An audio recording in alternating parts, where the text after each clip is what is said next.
Olá a todos, sejam bem-vindos a mais uma aula e hoje nós vamos entender sobre o princípio da conservação da energia mecânica.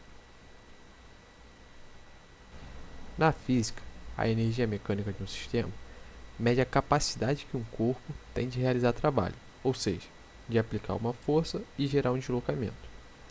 A energia mecânica total é sempre a soma de duas outras energias, a energia cinética e a energia potencial. E a unidade de medida no sistema internacional para qualquer tipo de energia é o Joule. Vamos analisar cada uma das partes dessa soma. A energia cinética é estritamente a energia do movimento. Qualquer corpo que tenha massa e esteja se movendo com alguma velocidade possui energia cinética. A equação nos diz que ela é igual a massa vezes a velocidade ao quadrado, tudo dividido por 2. Então, prestando atenção no quadrado da velocidade, ele indica que a energia cresce muito mais rápido que a velocidade.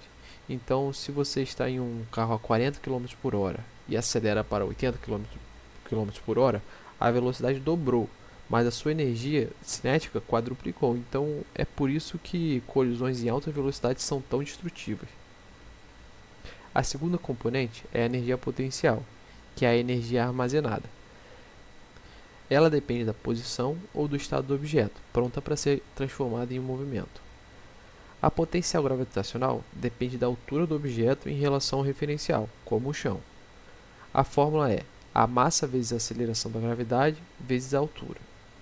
Temos também a potencial elástica, que ocorre quando comprimimos ou esticamos uma mola.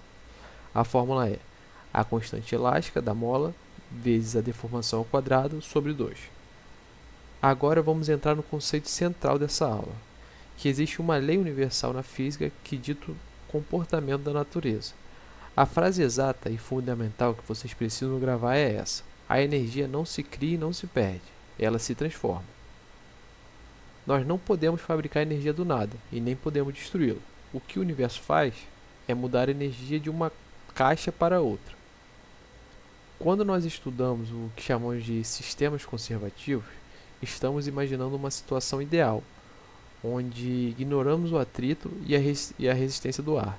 Nesse cenário, a energia mecânica total se mantém rigorosamente constante. A energia apenas se converte de cinética para potencial e vice-versa.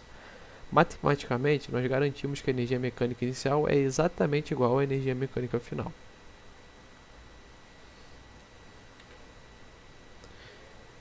Um exemplo clássico de conservação da energia mecânica é o exemplo do objeto em queda livre. Então, imagine uma bola de massa m abandonada de uma altura h. Mas antes, é importante entender o termo abandonada. Ela é muito vista em questões, como por exemplo questões do Enem, que é a chave do exemplo, né? A chave do exercício, que significa que ninguém empurrou a bola. Então, a velocidade inicial dela é sempre zero. Então, se a velocidade é zero, a equação da energia cinética é zero, portanto, lá no alto, 100% da energia do sistema está armazenada na forma de energia potencial gravitacional. Então, quando a bola cai, conforme ela vai perdendo altura, ela ganha velocidade. A energia potencial está se transformando em energia cinética. Imediatamente antes de tocar o solo, na posição B, a altura é zero. Então, se a altura zerou, a energia potencial gravitacional zerou. Então, toda a energia agora é cinética. E igualando os dois momentos, temos o seguinte: a energia potencial gravitacional inicial é igual à energia cinética final. A energia inicial é massa vezes aceleração da gravidade vezes altura. A energia final é massa vezes velocidade ao quadrado sobre 2. E notando um detalhe, nós temos a variável massa multiplicando os dois lados da equação. Então, nós podemos cortá-la, e isso prova matematicamente que, desprezando a resistência do ar, a velocidade final de um corpo não depende da sua massa. Ou melhor, a velocidade final de queda de um corpo não depende da sua massa. Então, por exemplo, uma pena e um martelo em uma situação que não exista ar, por exemplo, em uma câmara de vácuo, abandonados ao mesmo tempo, da mesma altura, eles cairiam exatamente ao mesmo tempo, ao mesmo instante no chão. Então, isolando a velocidade e passando 2, multiplicando e tiramos a raiz quadrada, a velocidade final antes de tocar o solo sempre será a raiz quadrada de 2 vezes a gravidade vezes a altura da onde o objeto caiu. E um outro clássico exemplo é a situação do pêndulo simples. Então, imagine um movimento pendular de um lado para o outro. Vamos analisar os pontos extremos primeiro.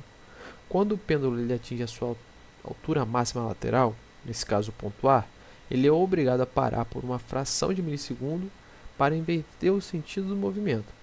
Nesse exato instante de parada, a velocidade é zero, então toda a energia do sistema volta a ser 100% potencial gravitacional.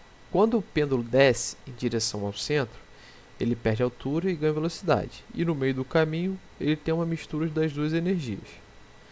E ao passar pelo ponto central mais baixo, nesse caso B, que definimos como a nossa altura zero, toda a energia potencial foi esgotada, e nesse momento o pêndulo atinge a sua velocidade máxima e a energia é 100% cinética. Então, esse ciclo de transformação continua enquanto o pêndulo oscila. Para finalizar nossa aula, nós precisamos voltar para a realidade. Por que no mundo real um pêndulo não oscila para sempre e acaba parando? Isso será que quebra a lei que a energia não se perde? De forma alguma. A frase "a energia não se perde" continua valendo. O que acontece é que no mundo real não é um sistema conservativo perfeito, ele é um sistema dissipativo. Existem forças não conservativas atuando, principalmente o atrito e a força da resistência do ar, ou força de arrasto. Essas forças elas realizam um trabalho negativo contra o movimento, então elas meio que roubam a energia mecânica útil, por exemplo, do nosso pêndulo, e a transformam em outra forma de energia. Um exemplo é o atrito. E quando ele atua, o sistema esquenta ligeiramente, dissipando essa energia para o ambiente em forma de calor. A energia total do universo se conservou, mas a energia mecânica útil do nosso objeto diminuiu até ele parar. Agora, vamos realizar um exercício para fixarmos o que aprendemos nessa aula. Em um parque de diversões, um carrinho de montanha-russa, conforme a figura abaixo, com massa de 500 kg, passa pelo ponto A a uma altura de 35 metros, com velocidade de 12 metros por segundo. Considerando que a energia mecânica se conserva, pode-se afirmar que a velocidade do carrinho a passar pelo ponto B a uma altura de 18 metros será d. E, utilizando a aceleração da gravidade a 10 metros por segundo ao quadrado, nós temos as opções A, 14 metros por segundo, B, 17 metros por segundo, C, 20 metros por segundo, D, 22 metros por segundo ou E, 28 metros por segundo. Então, nesse caso, o carrinho ele não inicia com velocidade nula, ele já inicia com uma velocidade de 12 metros por segundo. Então, no ponto a energia mecânica não é apenas potencial gravitacional, por ele já ter a altura de 35 metros, e sim a soma da energia cinética e da energia potencial gravitacional. Então, para calcularmos a energia mecânica no ponto A, nós precisamos calcular a soma das energias, cinética e potencial gravitacional. Para isso, vamos analisar os parâmetros no ponto A. A massa do carrinho, 500 kg, a velocidade inicial, de 12 metros por segundo, a altura, 35 metros, e a aceleração da gravidade, 10 metros por segundo ao quadrado. A energia potencial gravitacional é massa vezes a aceleração da gravidade vezes a altura. Substituindo os valores, nós temos um valor de 175 mil joules.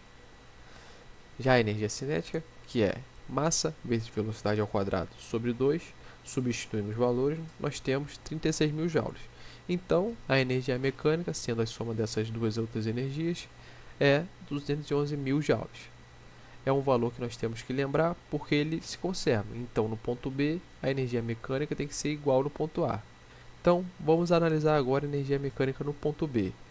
Então, para calcularmos a energia mecânica no ponto B, vamos fazer o mesmo procedimento, que seria a soma das outras energias, cinética e potencial gravitacional. Vamos analisar os parâmetros no ponto B. A massa continua 500 kg, velocidade é o que o problema quer, a altura diminuiu, então a energia potencial gravitacional também vai diminuir, a altura 18 metros, e a aceleração da gravidade 10 metros por segundo ao quadrado.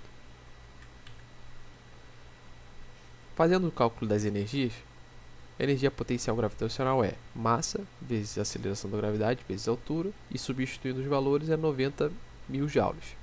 Como o sistema desse problema é um sistema conservativo, a energia mecânica do ponto A é igual à energia mecânica do ponto B. E sabendo disso, nós conseguimos calcular a energia cinética no ponto B, apenas substituindo os valores na equação da soma das energias. Então, energia mecânica é energia cinética mais energia potencial gravitacional.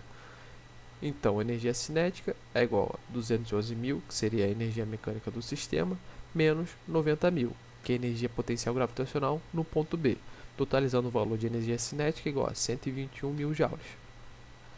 Com esse valor de energia cinética, nós podemos usar para substituir na equação de energia cinética. Então, nós temos que a velocidade é igual a raiz quadrada de 121.000 vezes 2 sobre 500. Então, velocidade no ponto B é 22 metros por segundo. Resposta correta, D, 22 metros por segundo. Obrigado a todos por assistirem e até a próxima videoaula.